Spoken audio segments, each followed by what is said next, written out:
much, Rabbi Haston, distinguished rabbis and guests, and make me friends, and you're really all friends, and I feel like, on behalf of Rachel and I, you feel somewhat like we're back in the Twilight Zone, and it's just wonderful to be here this evening. So I want to join in welcoming you all to the 39th anniversary celebration of the Hebrew Academy. You're supposed to say 40th. Well, I'll tell you a little bit later why I said 39th, okay? It was not an oversight. And it's a very emotional evening for us to come back and to see the growth and development that has taken place in the community in general and the Hebrew Academy in particular.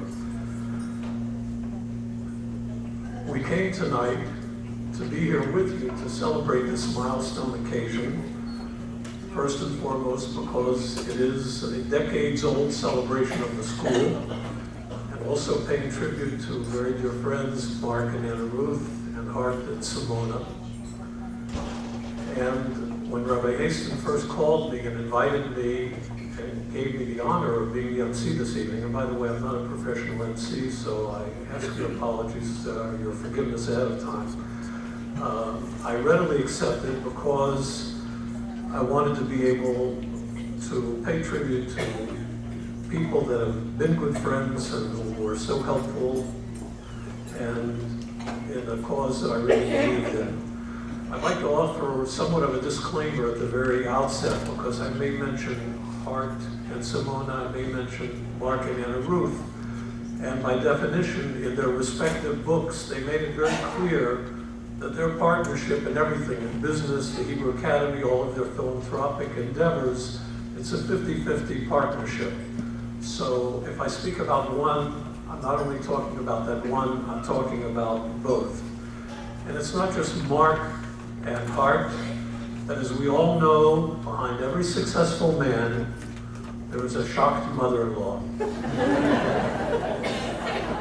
But in this case, it happens to be that there are real partners, partners in life, and partners in philanthropy, partners in communal life. And so it's Mark and Anna Ruth, and it's Hart and Simona. Speaking of the women who are behind the scenes, I would be remiss if I didn't just take a moment because I was privileged, while I didn't know the Hastons, Mark and Hart's father, Olam Shalom, I did get to know their mother, who we all affectionately called Buddy Haston. And I will share with you, I've told this story many times over, but it rings fresh in my mind. We had a custom at the Torah at that time, that any boys celebrating a bar mitzvah, girl a bat mitzvah, we would give them a chumash, a Hebrew Bible. And one time Buddy Haston came up to me after that, and she said, you should give them an umbrella. I said, an umbrella? Why an umbrella? At least you know he'll open it once in a while. She was a very, very, very sharp lady, and I have to think that at least part, if not of a good deal, of Mark and Hart's prowess came from their mother, so we remember her fondly this evening as well. You know, my belief in a Hebrew day school, Rabbi Haston was somewhat a little bit off the mark because he said we were looking for a school for our kids to go to. It wasn't just our kids that we were concerned about. I grew up in Atlanta, Georgia as a kid, and at that time Atlanta was not the same Atlanta that it is today. There was no Hebrew day school there. So at the ripe age of 12, my parents shipped me off to Yeshivas Hhai in Baltimore, the Talmudical Academy of Baltimore. I was a very immature kid. I still may be, but it had a major impact on my life, and I realized the importance of a Hebrew day school education. And I would say that the underlying principle of that is that a person should be able to make thoughtful, intelligent, educated choices, not just be a prisoner of circumstances. In other words, if you're going to do something, if you're going to observe something Jewish in your life, you should know what it is, why you're doing it, and be educated as to the meaning of it. not just fall into circumstances because you don't know, and this is just where I ended up. And that's really the impetus behind a Hebrew Academy. So it was, of course, for our own children, but I would even say primarily for the children at large in this community. And I think Rabbi Haston must have looked over my shoulder and seen that I was going to mention a holiday that we just celebrated about a month ago, Passover, which is Zman Cheruseinu, the time of our freedom. And I saw a quotation once which says that only the educated are free. And this is really what the Hebrew Academy is all about as well.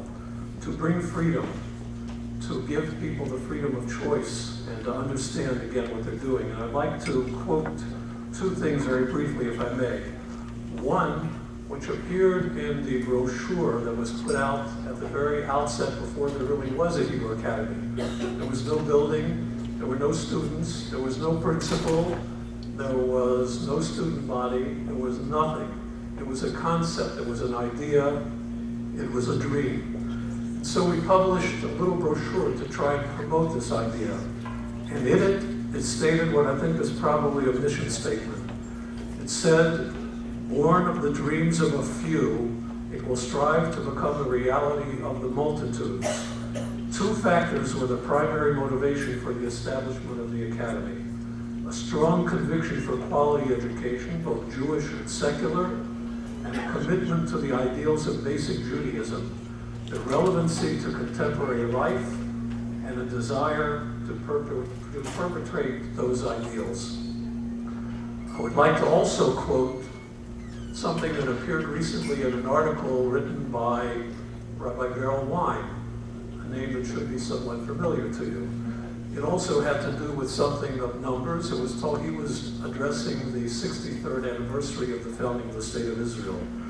And he said as follows, somehow, education that can reach the Jewish heart and soul, and not just the mind and eyes, is necessary. For millennia, such education was present and transmitted from generation to generation. It needs to be revived in our current world. And I think that's really what the Hebrew Academy of Indianapolis is all about. East side, they said there's a man over there on the east side of Indianapolis, and I think if you can get him interested in this idea of a Hebrew day school, you might be able to get things going. Well, there was a meeting that took place at that time, and I think it was in the chapel, so-called B'nai Torah. There were probably about 20 or so people present. Excuse me. And Rabbi Bernie Goldenberg, who was brought in from New York to try and educate us as to exactly what was involved in the establishment of the Hebrew Day School. And the evening went on, we described, we explained what it was, and there was a little bit of interest, but nothing really overwhelming. And then somebody said, this can't be done, you'll never be able to raise the money for it, it's an impossibility. So I want to share a little military secret with you this evening. If you ever want to get the Hastings to do anything, you tell them it can't be done. And I assure you, I would give you a written guarantee, it will be done, and not only will be done, but will be done at the highest possible level. So toward the conclusion of that evening, when we heard the impossibilities of starting the Hebrew Day School, Mr. Hart Hastings stood up. He said, excuse me, but I think it was Theodore Herzl who said, Im tirtzu, if you will it, ein zu agada, that it's not above them, I said, it can happen. You have to have the will, and the rest is history. I see that I'm supposed to offer you a few reflections, which I'll do over the course of the evening, and one I'll share with you right now. Excuse me. The first money that we ever raised for the Hebrew Academy was when we paid a visit to Zoli Weiss of blessed memory.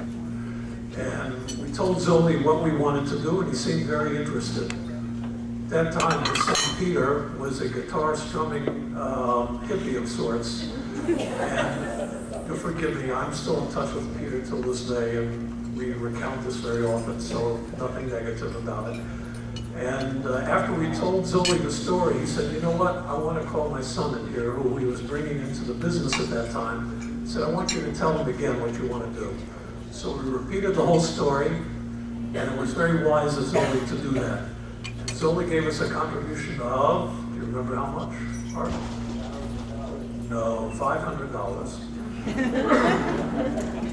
$500. And do you know what we did with that $500? Went to B'nai Torah, where I was at that time. And this is Francis Bunnis, of blessed memory, who was the shul secretary at that time.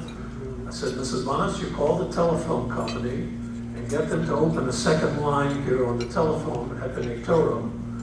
And when this line rings, you answer Shalom B'nai Torah.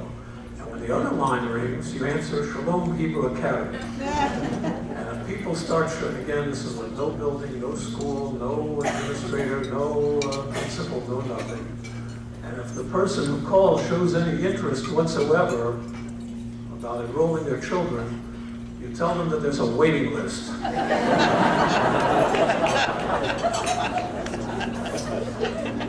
And one idea which I presented to the Hastings, it didn't go over too well. I said maybe they knew what was coming down the road. They knew what the name of the school was going to be.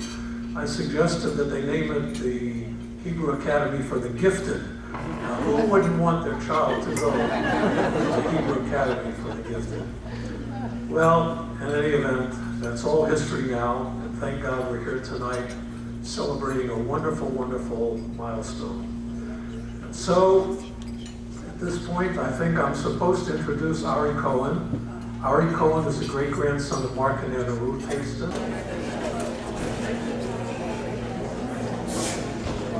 I'm going to be going first, I believe, and Miriam will follow suit according to the program is over. And I'm to address some of the remarks regarding the 8th grade, which is good.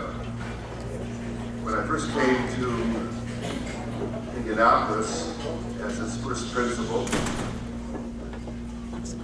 I was spending probably more time, besides the hot lunches, which was really the key to the success of the school. We'll talk about that at the appropriate time. I want to tell you very forthright. Art Haston, if you think that you came to Indianapolis to make a better bag for Bemis Bad Company, you're wrong. And Mark Haston, if you think you came here to improve on the Bugles and the Pringles and whatever else there was, or to negotiate deals, you're absolutely wrong. The reason you are here is because you were brought here. There is a very basic thought in Jewish thinking, in Jewish philosophy, which is called Hashgacha Pratis. There is divine providence. Nothing happens by chance. Nothing. And the fact that you ended up here in Indianapolis and teamed up to take on the responsibility, the charge, and the mission of establishing a Hebrew Day, not a Hebrew Day school, that's why you ended up here. It was Hashgacha, and it wasn't just recent Hashgacha. Things that happened over a span of many, many, many years. Both of your families have an illustrious history of escape, of always being just one step ahead of the enemies that were chasing you, that wanted to bring an end to the Haston family and to an era of Jewish history. Thank God, here you are tonight, celebrating 40 years of the Haston Hebrew Academy. And I only echo the words that we just read. Today was Sunday, right? We just read yesterday in the Haftorah portion. Baruch HaGever Asher Yiftach Hashem Lo'ya Asher Yiftacho. Blessed is the person who places his trust, his faith in God, and God is the source of his faith. He really places all of his feeling and belief in him. He didn't come here by chance. He seized the opportunity, and the rest is history. And with that now, I want to call on, who am I going to call on? I'm going to call on Monica Rosenfeld and Bernard Haston. One at a time. Who's first? All right, little family feud.